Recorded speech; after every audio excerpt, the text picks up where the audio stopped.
So across all of our Northway campuses, I would like to wish a happy Mother's Day to all the moms in attendance today. For some moms, this is the one day, this is maybe the one service where you can make your entire family come to church with you, right? I know for me as a young teen, my mother would say, all I want for Mother's Day is just for you all to, I just want to all go to church together.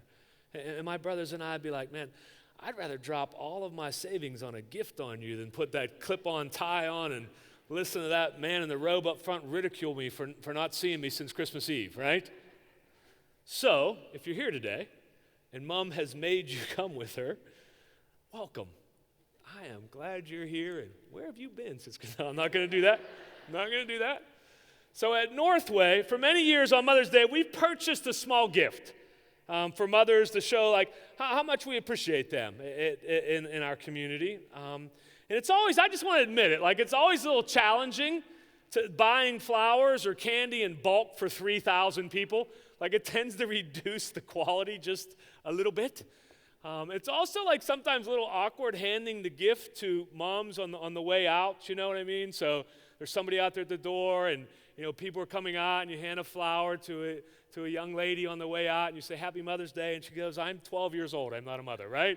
And so what do? You card mothers on the way out? So are you a mom? Yes, take a piece of candy. Are you a mom? No, well then move along, right? I mean, it makes it difficult. So this year, folks, in lieu of that well-meaning gesture, what we've done is we've taken what we've typically spent and we made a donation on behalf of all our mothers to women's and children's programs at the Light of Life Rescue Mission in the north side. Yeah, awesome. Across all campuses, will you just do that? Will you applaud? So we're applauding there as Light of Life, an incredible local partner of ours in the north side. Where are your resources, where this resource is going to go? It's for women, oftentimes with children that have found themselves homeless, desperately needing a place for this season of their life to regroup, to provide for their kids, to help transition them into a healthier next season. There's a lot of volunteer opportunities for you at Light of Life. If you are interested, you go to our website at northway.org/local partners. That's what the website looks like, but there's also on your outline, if you picked one of them up on the way in, you can, I have directions, specific directions on how to find that. So if you didn't want to pick one up on your way in, pick one on your way up. Hey, folks, did you know this? Did you know that Mother's Day has its roots not far from Pittsburgh? So just a few hours south of us, in a town called Grafton, West Virginia, Mother's Day was started by a young woman named Anna Jarvis. Anna, she wanted to honor not only her mom, but all mothers, and she said this about moms. They're the person who, from day one, has done more for you than anyone else. So in 1908, she organized a celebration at St. Andrew's Methodist Church, and it sped so quickly that by 1914, President Woodrow Wilson officially made the second Sunday in May a national holiday in honor of mothers. And get this, though. Once it became a national holiday, Mother's Day began to change, and that did not sit well with its founder, Anna Jarvis. She was irate because Mother's Day became a target of companies trying to cash in by selling cards and candy and outrageously hiking up the prices of flowers, right, which they still do today. So Mother's Day founder, Anna Jarvis, began to actually organize boycotts against it because of how over-commercialized it had begun. Anna, it's recorded, was even arrested several times for disturbing the peace. That's unbelievable. Now hold that story just for a minute, and I'm going to put a couple statements up on your screens. One is this: changes in life can be a great thing when we are able to control them, right? Anna Jarvis wanted a change, mothers, to be honored on this particular day, and she drove that change. She controlled it. Now stay with me. However, so often in life, change comes upon us that's out of our control. See, Anna did not like the way her vision for Mother's Day had become a consumerism frenzy. So what do you do whenever change sort of is thrust upon you? When life throws changes at you that become sort of out of your control? I think what we tend to do is what Anna did, right? We tend to protest. We tend to push back on that change. We tend to resist. We tend to fight against that change. So here's a big idea of this sermon alert, all right? Here it comes. Whether it is change that we desire to make or change that is out of our control, the responsibility to deal with change is yours, right? Change is on you. Did you know that in Scripture, it only records one time that Jesus addressed a person as daughter? Did you know that Scripture only records one time that Jesus addressed someone as son? And in both of these cases, these folks are greatly seeking a change in their lives. And just before he called her daughter, and just before he called this specific person son, do you know what the two words he said to them were? It's our series title, Take Courage. Today, on Mother's Day, in this unique sort of series that we've called Take Courage, we're going to meet a woman that Jesus calls daughter that is in desperate need of a change. And in part 2, 5 weeks from now, on Father's Day, we're going to meet a man that Jesus calls son, equally in need of a change.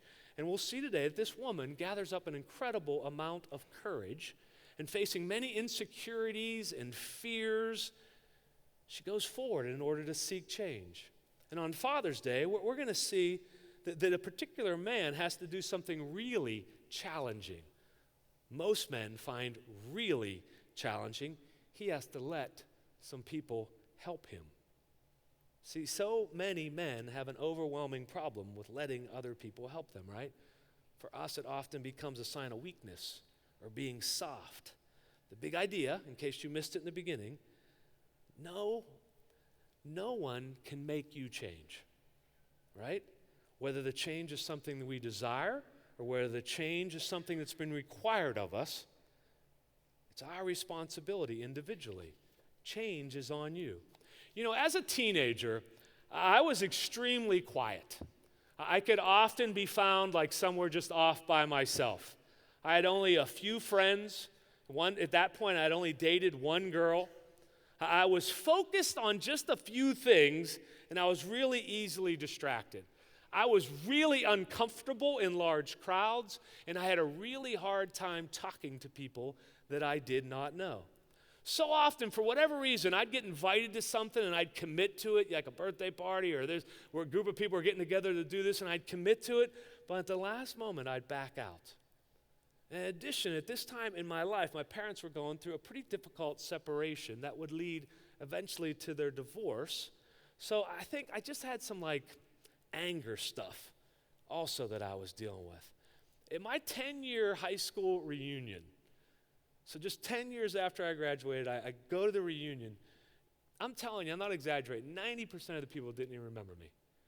Because I was just sort of like this invisible, quiet sort of kid. And one gal came up to me and she says, I think I remember you.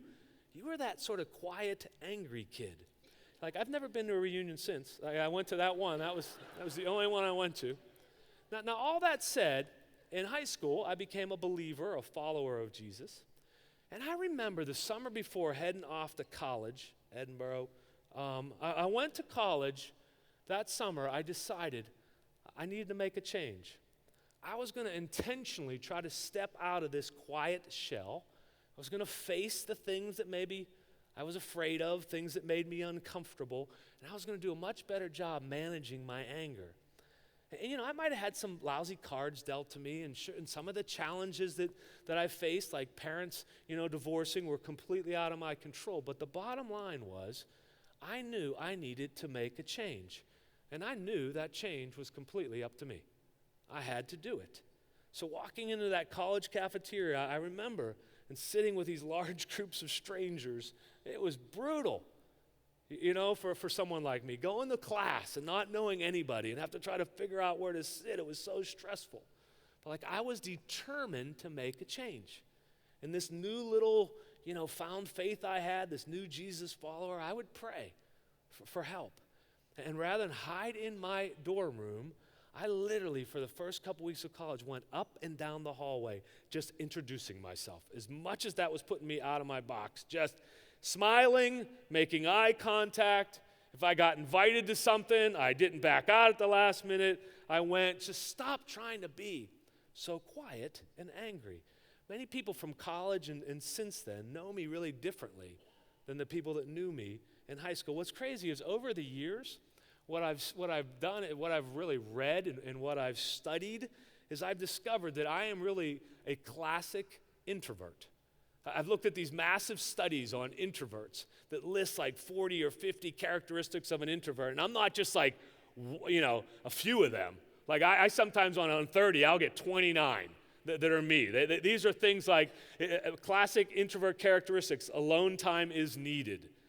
Few but very loyal friendships. Always looks at the big picture. Energy is depleted in large crowds. Small talk can be exhausting, uncomfortable at parties and social events. Doesn't like talking on the phone. I could go on. And I've just known over these last many, many years, I still fight through this. But I desire to change, so I pursued it. But you know what? There's sometimes change happens to you, right? That isn't something you desired. About 8 or 9 years ago, our founding pastor, Jay Passavant, came up to me and asked me, and he sort of asked me, it was sort of told me, that he wanted me to step out of the family ministry role that I was serving in, one that I was quite comfortable in, one that I liked, and step in and be the executive pastor at Northway for a season, something I wasn't comfortable in. That was change I did not want, but loving this church and my loyalty to Jay, I stepped into the change. As hard as it was required. Sometimes, folks, you desire change, but sometimes it's required of you. Just take a look at this really simple formula, right? Faith plus courage can equal change. Now, hear me, I'm not foolish, and I fully understand there's a lot of people in this world that don't have faith, that are not followers, that have the ability to make great changes. I get that.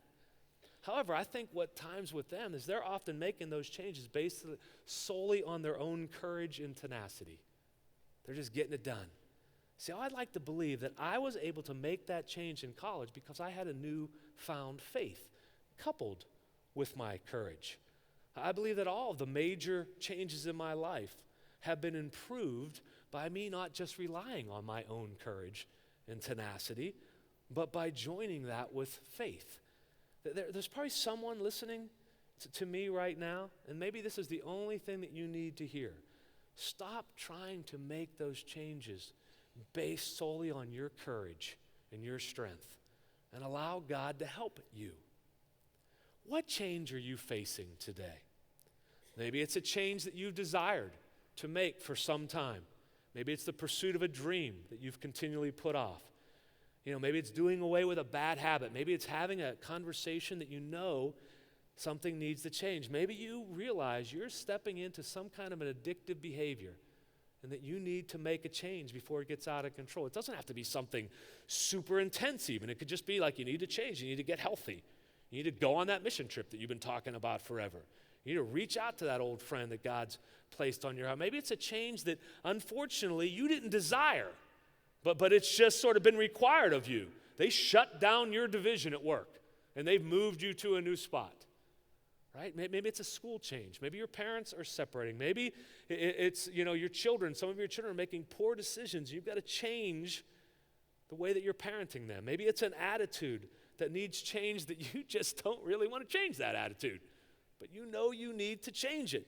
Maybe it's a frustrating work situation you've got to deal with. Maybe it's something that is out of control, that is blindsided. But folks, the facts are facts. Change is necessary, and I'm going to say this again. It's on you. It's your responsibility to make the change. Let me introduce you to a woman that's in need of deep change.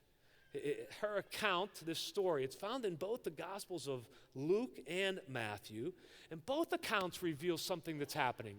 That Jesus now has gained an incredible amount of popularity. Because of his miraculous healings and teaching, massive crowds are coming out. And in this story, both gospel writers recorded that a man amidst the crowd rushes up, falls at Jesus' knees, begs him that his 12-year-old daughter is dying at home. And would Jesus please come back and heal her? And Jesus agrees to go. And both accounts say that the crowds are pressing in on them as they're going to this man's house. And then in Luke 8:43, it says this: a woman who had a hemorrhage, and unfortunately, I'm going to come back and tell you exactly what that means, could not be healed by anyone. She came up behind him and touched the fringe of his cloak, and immediately her hemorrhage stopped. So let me pause here. As a dude, this is uncomfortable, but it is important. So what does this mean, this hemorrhage, this bleeding? For 12 years, basically what this really means is that she has been having her time of the month all month. All right? This is really important, though, because you got to know this. In this culture and at this time, that affliction would have deemed her to be unclean. She would not have been allowed to be even in this crowd. It had been forbidden for her to be where she was. All of her ties with her communities would have been cut off. All of her important relationships would have been severed or severely limited. Could you imagine the insecurity and the shame of this woman in this crowd? Goes on, and Jesus said, "Who's the one who touched me?" And while they were all denying it, Peter said, "Master, the people are crowding and pressing in on you." But Jesus said, "Someone did touch me, for I was aware that power had gone out from me." And when the woman saw that she had not escaped notice, she came trembling and fell down before him and declared in the presence of all the people the reason why she had touched him and how she had been immediately healed.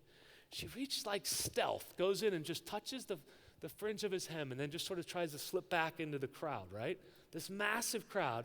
Jesus supernaturally somehow realizes that this power, this healing power has left his body. He wants to know who it was that touched him. This woman knows that she's been found out in front of this whole crowd, presence of all these people. She falls at Jesus' feet and she reveals why she's there. She's unclean. She reveals that in front of everybody. And then I love the way the Gospel of Matthew ended this account. I just picture it's almost like Jesus looking right down at her. He says, "Daughter, take courage. Your faith has made you well." She's desperate. She's afflicted with this disease that was out of control, and she desires a change. And what does she do with that change? She has enough faith to go find Jesus because she believes he has the power to change her, to heal her. We have no idea how she heard about Jesus, or how deep her faith was, or how long maybe she'd been even following him, waiting for this opportunity. How did she have the faith, though? Like, she didn't even go up and ask Jesus for the healing. How did she have the faith that if she could just somehow just touch the fringe of his cloak, that she would be healed?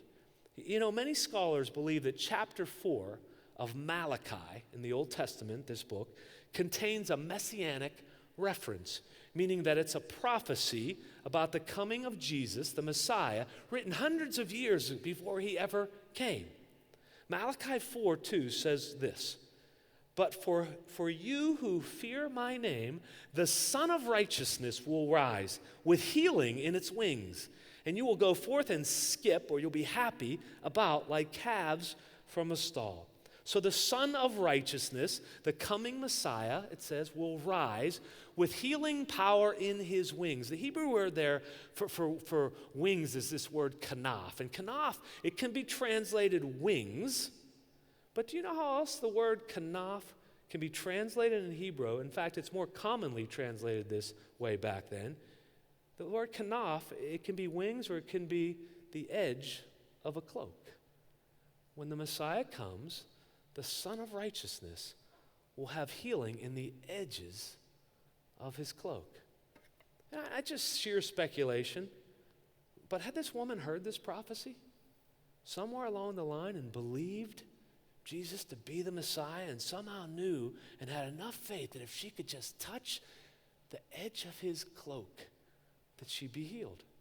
Remember that formula that I gave you earlier? Faith, whether large or small, plus courage, can equal change. She had the faith that Jesus could change her life.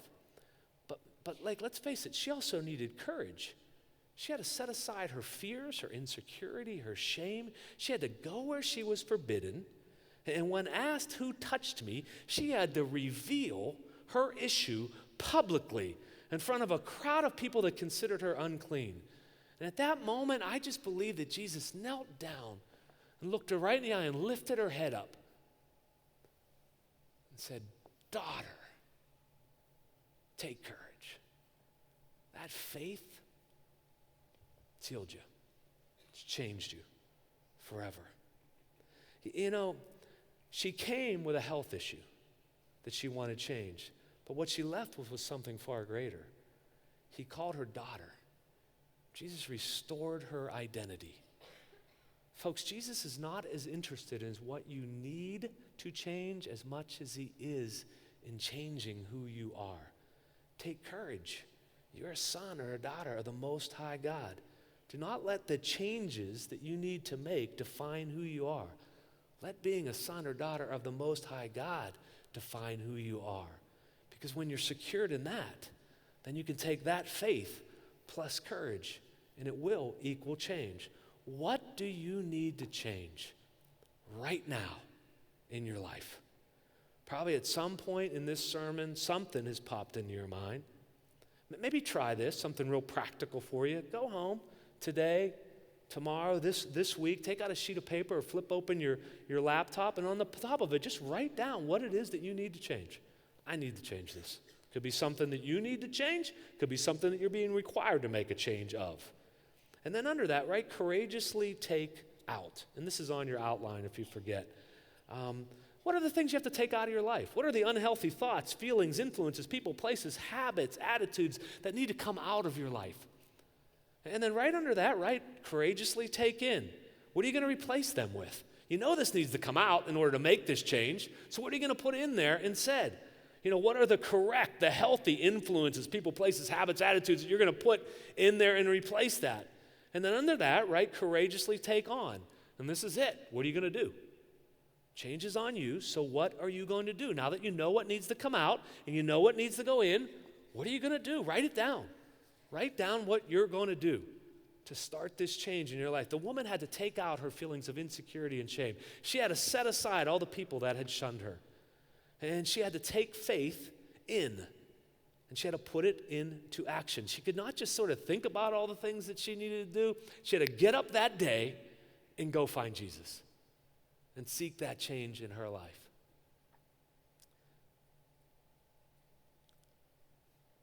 You know what? I often believe in my heart of hearts that if I hadn't intentionally mustered up that little bit of faith that I had back in college and took on the courage and really went after trying to change that quiet, sort of brooding, angry person I was, I doubt I'd be here today. See, in seeking that change, Jesus began to reveal who I was and who he wanted me to become. Change is hard. And I know there's some folks in the room, it's crippling. A lot of people say, "Oh, I love change." Not everybody. No, I don't think there's too many people who love change. All of us struggle. You like change that you want to change. But when change falls on you, you know. But for some people, I get it. Change is just unbearable for you. When you know who you are and whose you are, then I believe you can work through any change in life. Whether it's a change that you desire to make or whether it's a change that's out of your control. The responsibility still lies with you. I don't have to tell you this because you already know this. How many times have you said to yourself, after you resisted a change and then you finally changed, you said, "I wish I would have done that years ago"? My mother, for years, we were trying to talk her into moving out of this house. You know, she's all there by herself and into an apartment, and we tried and we tried and we tried. We tried everything we could, and she'd say, "The only way I'm coming out of this house is feet first." And I'm like, "That's a nice thought, Mom. Thank you for that." But, you know, a couple of years back, she said, "Yeah, it's time." And I can't tell you how many times she's in an apartment now with a lot of people around her, doesn't have to shovel snow and worry about stuff. How many times she says, "I wish I had done that a long time ago." You know, folks, if you're stuck, it's basically you're just not accepting the responsibility that you need to change. Take some faith, couple it up with your courage, and move. If not, you're going to be stuck and you're going to be discouraged. And maybe you're sitting here today and everything I've just said, you're still saying, Scott, I just can't. And for some of you, maybe it's a past mistake or a public failure or a past rejection or betrayal, and it's causing you to literally have your head down right now. You know, King David wrote a psalm that's recorded in the Bible at one of the lowest points of his life.